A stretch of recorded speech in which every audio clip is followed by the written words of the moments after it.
Hello everybody. So this channel is a walk of love. It is not the $5 of advertising that I make on per video on base on average. It is not why I do it, of course. It's a walk of love, and it's not why I'm spending my my Wednesday evening making a video instead of, I don't know, watching Netflix. I don't even have Netflix, so I don't really care about doing that. I prefer to do this. The point is, I really think this video is needed, and the community is making a lot of content right now. Adam Livingston, of course, being amazing with his content and his motivation to show up for Saylor and for Stretch. And I'm the same way. I want to show up for Stretch because, and I'm not going to name the influencer. You know, you probably saw it. I'm just gonna go on a more deep dive. This is a video for the super fans. This is a rant. This is a video only for the super fans. You know, if you watch my regular 5 minutes videos on Stretch, it's not for you, right? It's more for the super fans of the channel. I'm just going to go through a little bit of a science, and I hope you'll see this video as a work of love. And so it's entitled "In Defense of Stretch." And keep in mind, I don't own Stretch. I own Bitcoin and MSTR, right? I can withstand the volatility. Like, volatility might as well be my middle name at this point, you know. Think about the stocks I have on this channel. HIMS, right? HIMS down to $15 after being 72. Anyways, volatility is my middle name. I don't care about vol. It doesn't impact me anymore. Like, it doesn't really impact Saylor anymore. But a lot of people are very impacted by volatility. This is why Stretch was created. Stretch was created for people who sometimes want to, you know, have a barbell approach, and sometimes maybe you want to have 10% of your capital in something stable to ensure that you remain rich or something like that, right? So that's why Stretch was created. That's the main reason why Stretch was created. You're renting Saylor's diamond hands. And so I'm going to go through all of this, but first of all, so let me begin. An influencer who has a strong dislike of AI, a strong dislike of healthcare for some reason, a strong dislike of betting markets, and a strong dislike of wealthy people just attacked Stretch. And I'm just going to begin and say that the lack of depth of the normie mind is insane. The lack of depth is insane. As Adam Livingston replied in a tweet eloquently, and I couldn't find that tweet again, so yeah, I didn't take a screenshot, but he said something like, "How do I short this type of mind?" And I think he said, "How do I short human intelligence?"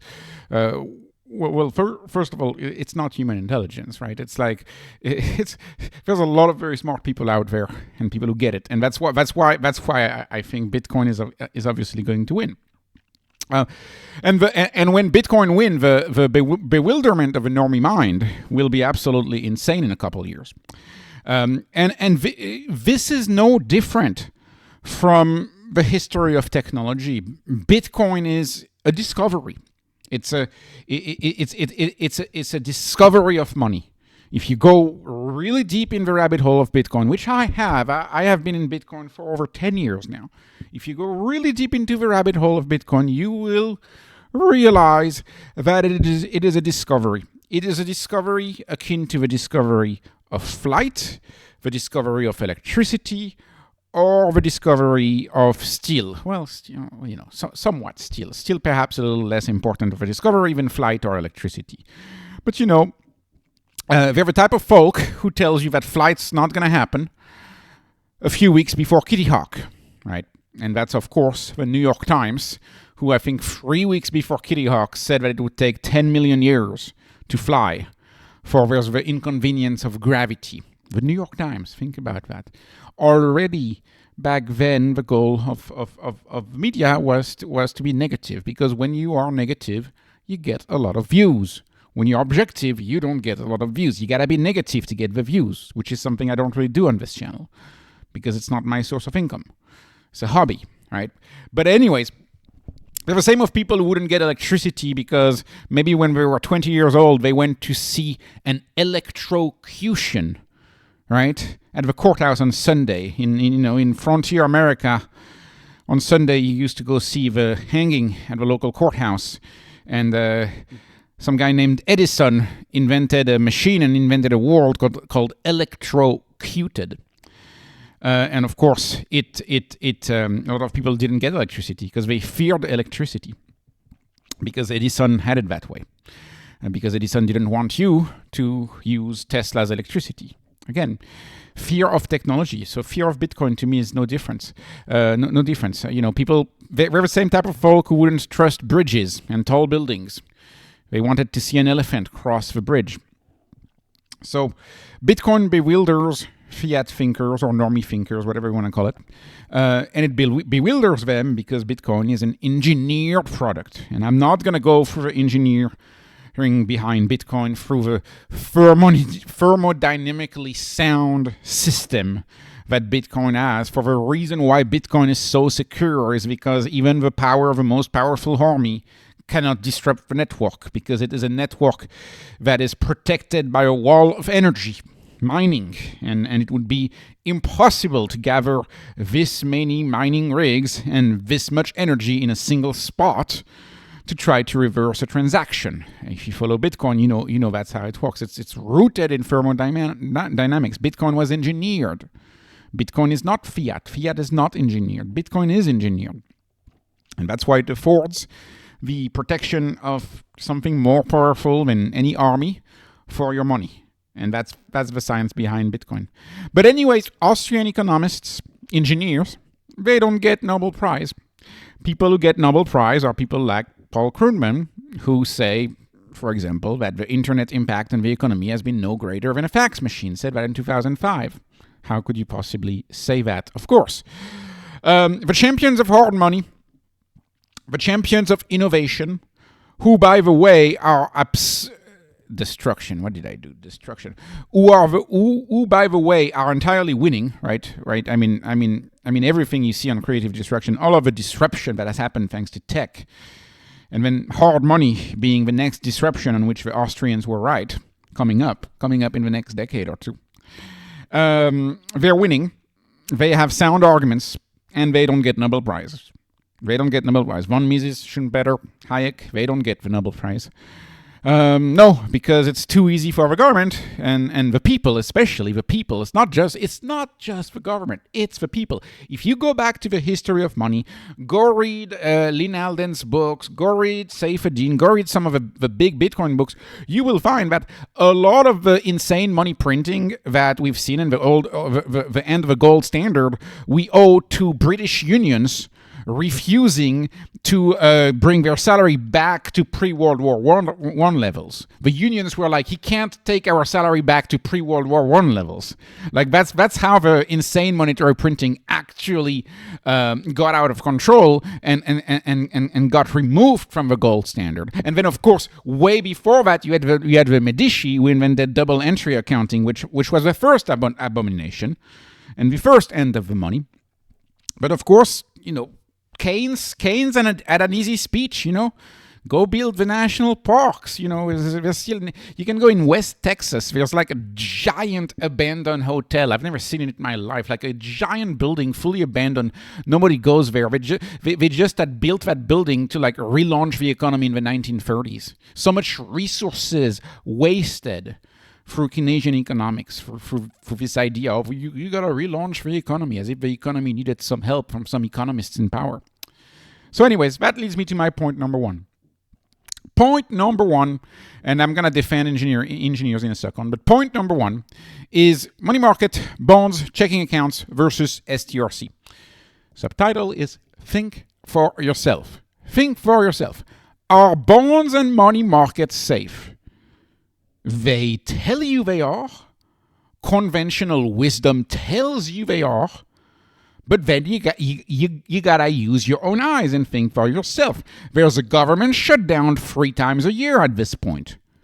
Every 3 years, you have very loud politicians arguing for a platinum coin. They want the U.S. Mint to print a 1 trillion platinum coin and pay the debt with a fake $1 trillion platinum coin from the U.S. Mint.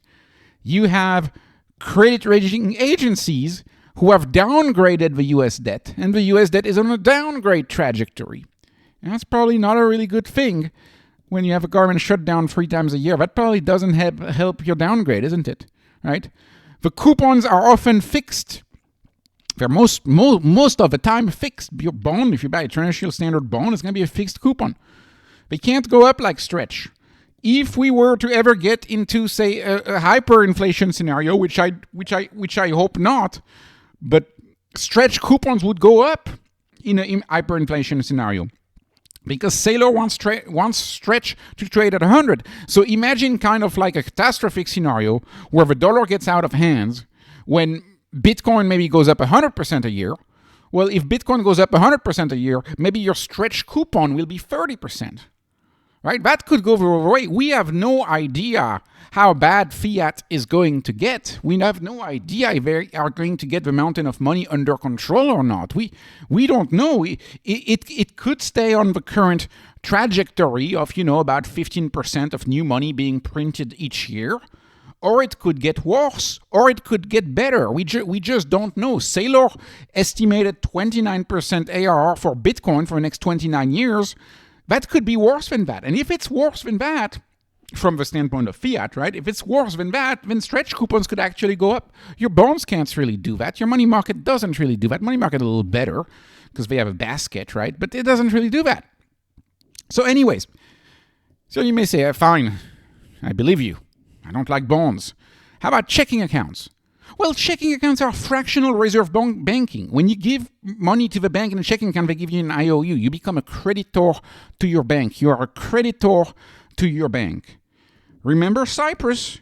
Remember the bail-in? Uninsured deposit lost roughly 47% of the savings. They call it the haircut above 100,000. That has happened. And that could have happened in the US if the Fed didn't step in with the BTFP program that they had in 2023. If the Fed didn't step in with stealth monetary printing, you would have had a few tech companies, some of them well-known, like Roku, you would have had them go bankrupt. Because Roku had something like $450 million at Silicon Valley Bank. They didn't diversify their cash across multiple banks. They have all of the cash in one bank, which is a very bad practice for Roku, by the way. Right? It's, big companies do not trust the fractional reserve banking system for their own funds. Big companies, typically, if you have, say, $100 million of cash, what will you do as a big company? You'll have 30 different banks that you bank with. And you'll just have a few million in each bank. Because companies that do risk management are well aware of this problem of fractional reserve banking. Now, to the common man, you get the FDIC insurance, but it's not that high. It's a few $100,000. So again, is a checking account the solution? Because that happened in Cyprus, and that happened, of course, in early days America, and that could happen again. Maybe one day you will have a principled regulator who decide to introduce moral hazard back into the system, right? Taleb might be happy to hear that. And if he decides to bring back moral hazard back into the system, the only way to do that is to actually let the bank fail. And then all of a sudden you would find that people would get very interested in Bitcoin if the free market actually were let to go its way, and actually Silicon Valley Bank should have failed like it should have. Anyways, because make no mistake, I mean, the inflation created by the Silicon Valley Bank bailout, ever so tiny as it is, I think it was like 160 or 170 billion for the first few days. So, that's a drop in the bucket compared to how much money is printed. But that inflation is forever here to stay. That inflation is theft. It was stolen from the currency to bail out a bank. They stole that money from the currency by printing it. Anyways, and again, this is taking a direction that I don't really talk about on this channel, because I'm not, when I created the channel, I called it Beat the Denominator, because I thought I was going to be a macro channel, because I'm very passionate about macro. It turns out I'm more about stocks now, but this requires a macro conversation. Okay, moving on. What about Stretch? Well, Stretch is backed by a hard asset. It's backed by Bitcoin. Like it would be very similar to money backed by gold or money backed by a plot of land. And of course, Saylor makes that analogy quite often, right? The land in Manhattan If you have a title to the land in Manhattan, you're backed by the land. It's a big deal. That land is going up forever. The best lot in Manhattan, in America Central, that best lot is going up forever. And sure enough, it's been going up for 400 years and it's going to keep going up. So that's the same thing. Stretch is backed by a hard asset. It's backed by Bitcoin, which of course I believe is the hardest asset out there at this point.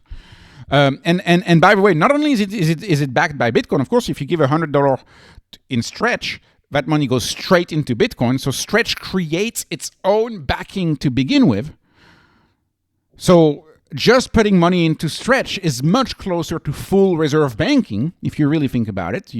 Because you begin, of course, with that backing of 100 that's been turned into Bitcoin. But that's even better than that, because there's 50 plus years of dividend coverage in the form of a giant Bitcoin stash. And the BTC rating of Stretch, I think, is a 3.6 right now. So you have 3.6 times more Bitcoin backing your Stretch than the face value of your Stretch. So that means that even if Bitcoin drops 75% from current levels, from the current low price of Bitcoin, if it were to drop another 75%, you still have a one-to-one backing for your Stretch. You don't have that in fractional reserve banking. There is no such thing in fractional reserve banking.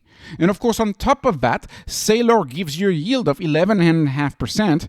The delta between what he expects, 29% and 11.5%, is all of the hate that he gets. That's the delta and all of the hate that MSTR shareholders get, and the brutality, frankly. I mean, the brutality of owning MSTR. It's been a brutal stock to own. If you bought at 500 and MSTR is at 140 right now, it's a brutal drop, right? You get compensated for that pain. That's the delta. 29% minus 11.5%. Your delta here is your compensation for the pain of having to go through these drops. It's your compensation for renting Saylor's Diamond Hands. So he created the perfect instrument. I believe that. And if you have to fiat, like I said in my first example, sometimes you just want to make sure you stay rich. Sometimes you want to do that. You just want to take some money off the table and want to make sure you stay rich. Maybe you have a family, maybe you have kids to pay for, whatever. And so maybe you take 10% off the table and you want to put it in something that stays flat, right? That stays flat. Would you want a checking account? Or would you actually perhaps prefer to have it backed by Bitcoin, backed by 3 times more Bitcoin? So again, and as I said in a prior video, none of this works if you don't believe in Bitcoin. But Saylor has been very, very clear about that, and there's always a possibility that Bitcoin fails. But to me, it's very, very low. It's very low. But the problem is, if you're a normie, you're definitely not going to get Bitcoin, but you might actually get Stretch. That's the big deal that Saylor is talking about. You might actually get Stretch. And you might get that even though you agree that Bitcoin is volatile, maybe all you need to do is to not bet directionally on Bitcoin, but you need to just realize that, even if Bitcoin drops 75%, you still have the backing. So anyways, if you have to have fiat, I think Stretch is a wonderful value prop. It's a wonderful value proposition. It's sort of a full reserve banking, but not with cash, which is a melting ice cube at the monetary printing level, but backing with something strong and something stable. Anyways, moving on. Point number 2, claim made. Financial engineering is bad.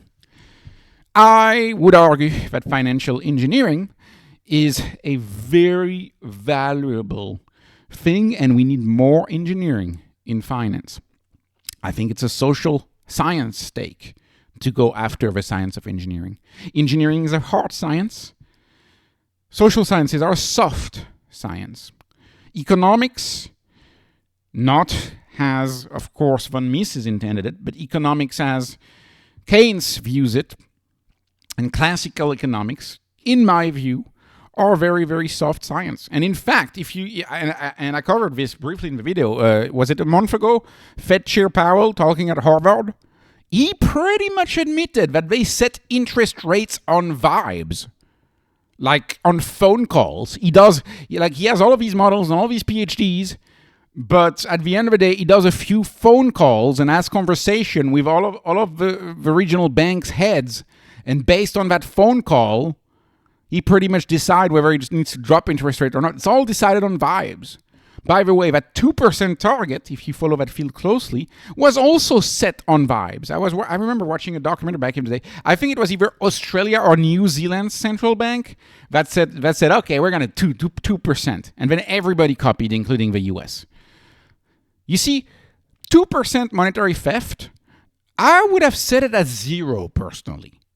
That's just me. Like, if I wanted to create a perfect money, I would have a fixed supply like Bitcoin 21 million. I would have fixed it at 0 and not move it.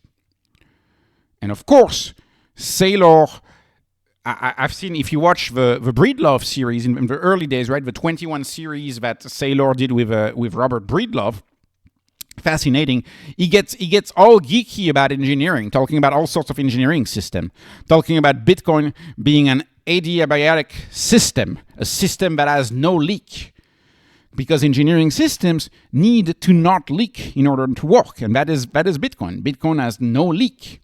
Bitcoin works because it has no leak in the system. Fiat has a leak in the system, and the targeted leak is 2%, losing 2%, bleeding to death by 2% a year. That's not the case of Bitcoin. Bitcoin doesn't have a half-life. Bitcoin doesn't have a leak. It's an engineered system that doesn't leak. It's designed like an airplane fuselage that doesn't leak, that is airtight. It's a tight system.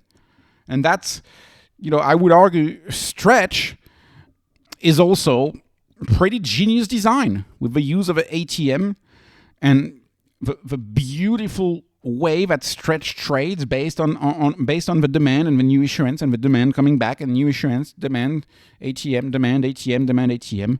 This looks like electric oscillation.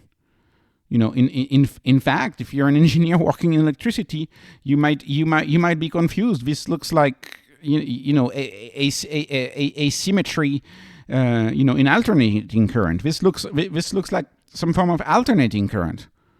That's what it looks like. I mean, it's amazing. So to me, it's an amazing innovation. It's financial engineering at its best. So Stretch's stability is not rooted in social science. It is rooted in financial engineering. It is precise. It explains most, if not all, the variance accounted for. Social sciences are vibes, right? I was trying to think of an example. One of the favorite example that I can think of, for example, is union negotiation with Ford when Ford was trying to create an electric truck, which now failed. And part of his negotiation was to say, oh, well, if we pay our Teamsters, our union members, if we pay them this much money, the product will be high quality. If we pay people a fortune to do this, then the product will be high quality. That's vibes. If we have great work-life balance for this type of employee, then we'll do much better. That's vibes. That's not real science. That's not real science. Real science is measured. You measure it with actual instruments. You don't work on vibes. 2% in vibes is vibes. CPI is vibes. Not knowing how much money supply is out there in the system is vibes. We have no idea how much US dollars are in the system. We have no idea. We have estimates. We estimate it. M2 is an estimate. The M2 money mass that everybody talks about, how could it just be an estimate? How do we not know exactly how much money there is in the system? That's because it's not an engineered system. It's not a system that is designed to not leak, unlike Bitcoin, which is designed to not leak, unlike all of the strategy instruments where you know exactly how many shares there are at any point in time. You know exactly how much stretch there is. You know exactly how much you're going to get paid. The rules are set. The rules are clear. Anyways, moving on. Point number 3, and of course the YouTuber, complains about Stretch being not a revenue and compares it to iPhone. As if revenue was the only form of business. As if the P&L was the only way that businesses engaged in business. Revenue is just the most common, and because it is the most common, it is the least favorable path through which money enters a business. Because it's the most common, so governments were like, let's tax it. Everybody does business this way. Everybody has sales, so let's go ahead and tax the sales in exchange for products. But some businesses work very differently. Not all businesses work that way, right? There's other types of businesses.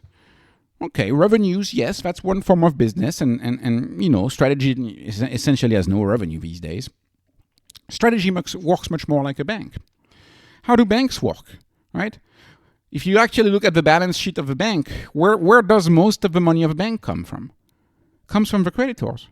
It comes from you depositing your paycheck in the checking account.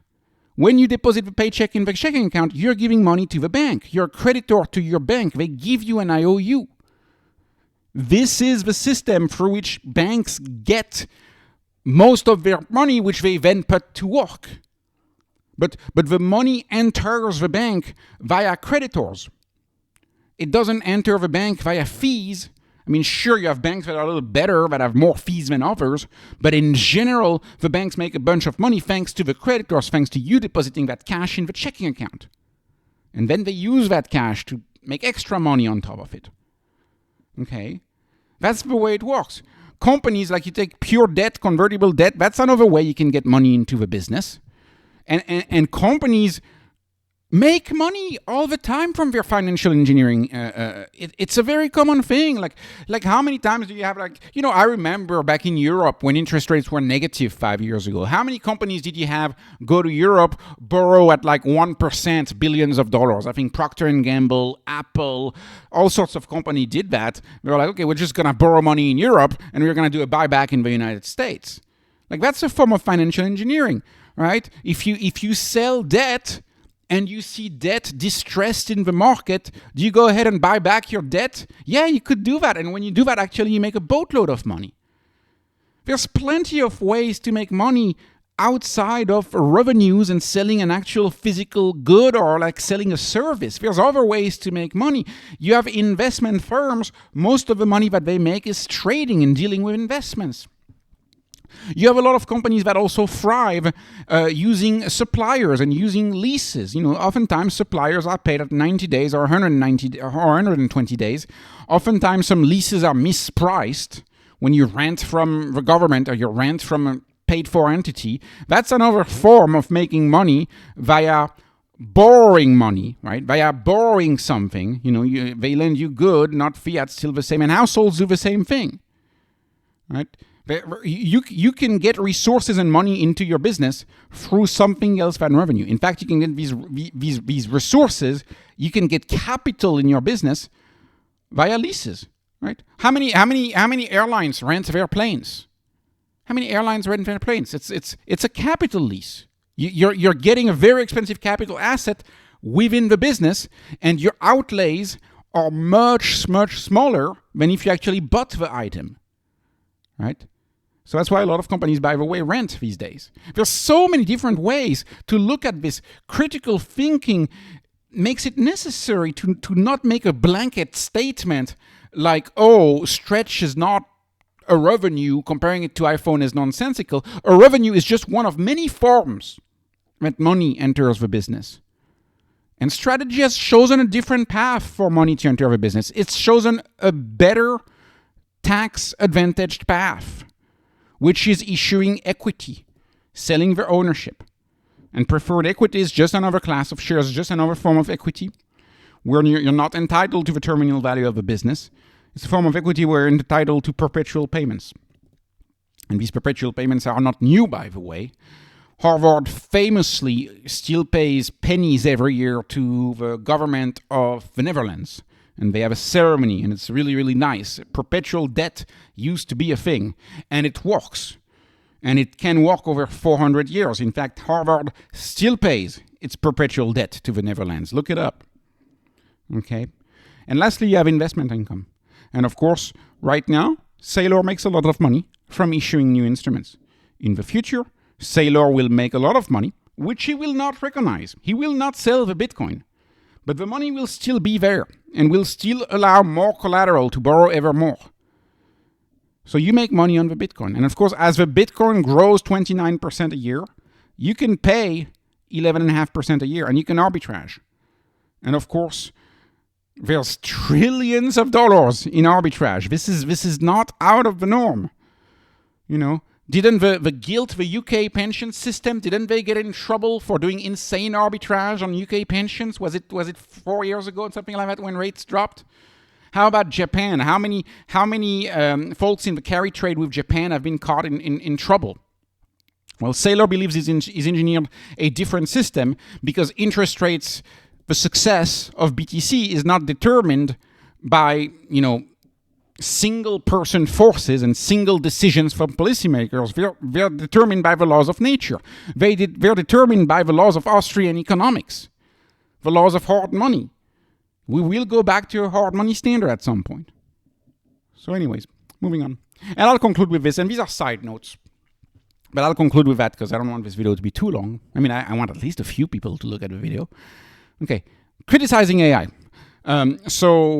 So again, a lot of the rebuttal of the Stretch video, a lot of the criticism of Stretch video was about the use of AI generated videos. I actually spent a lot of time criticizing that AI ad. Well, first of all, AI is as bad as it's going to get. AI is everywhere already. Your YouTube feed is customized. Your ads are customized on your feed. Your Amazon landing page is customized. But right now only the message may be customized to you. Well, I expect a flood of personalized AI video ads. There's plenty of information. And if you follow HIMS, for example, HIMS has thousands of ads already, and they play different ads to different people, to different audiences. In my view, the average company, going forward, will have tens of thousands of ads that they play to tens of thousands of different people, and they will generate ads live. I see no issue why the ads wouldn't be generated live. To me, an AI generated ad is a very, very, very good idea. And by the way, Stretch was an AI-generated product. And full well, if you follow AI, that the design of the chips, the next generation chips, they're AI-generated chips, right? The engineers are expected to design the chips thanks to AI. AI is going to be part of our lives. You can't just have a blanket statement criticizing AI. And so maybe a good-looking AI-generated female engineer isn't the thing of the YouTuber. That's fine. If not, you can have an AI generate, an Asian male engineer if you prefer. AI will generate exactly what you want to see because it will know your browsing history for the past 15 years.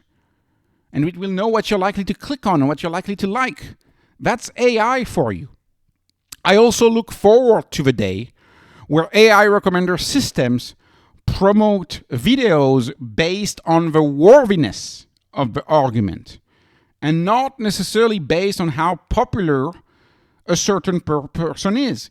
An AI that actually doesn't just use prior engagement numbers to offer new engagement, but actually judges the quality of the argument. And if I'm not mistaken, that's what Elon Musk's trying to do. Elon Musk is trying to increase the relevance, the truth of the post that you see in your feed. And I'd be very interested to hear the take of Grok and to hear what Grok would recommend.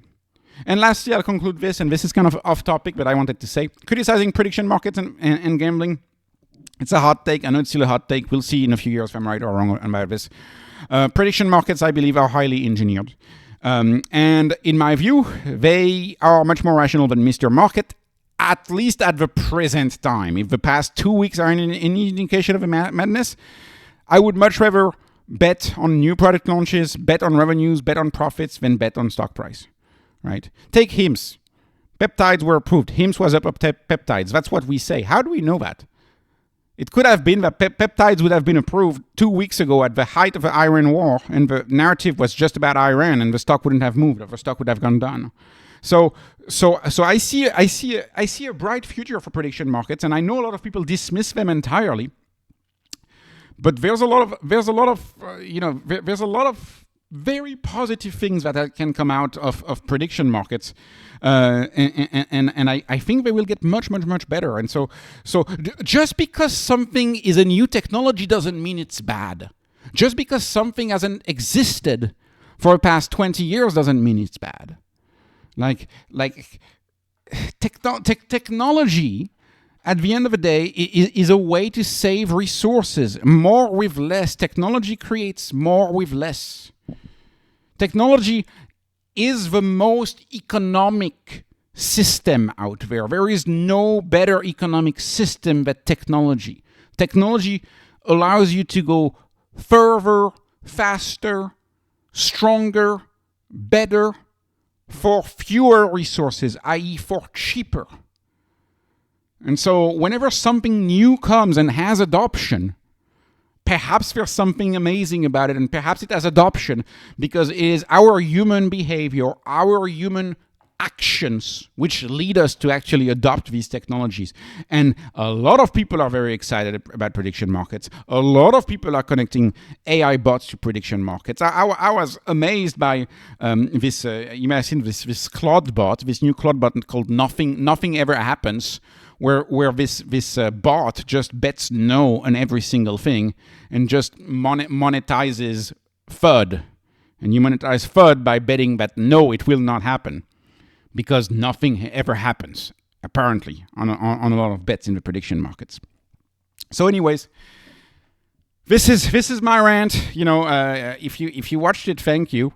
Then again, I fully understand the business of YouTube is you gotta create fear, and that YouTuber did a very good job at doing that. But I hope I was able to rebut some of these arguments and actually bring concrete takes and concrete thoughts. Whether you agree with them or not, I hope that what I brought to you was concrete takes. Anyways, this was not investment advice. This is not financial advice. This is not a criticism, in any way either of somebody who's just doing their job of being a YouTuber. Like, that's the job of a YouTuber. My job not my job, my hobby here as somebody who loves Stretch is to try to rebut some of these arguments. So anyways, no investment advice, it's just entertainment. I hope you were entertained. It's getting late. Have a good evening. Please like, please subscribe, follow me on Patreon, follow me next. Thank you for watching, and have a wonderful, wonderful evening.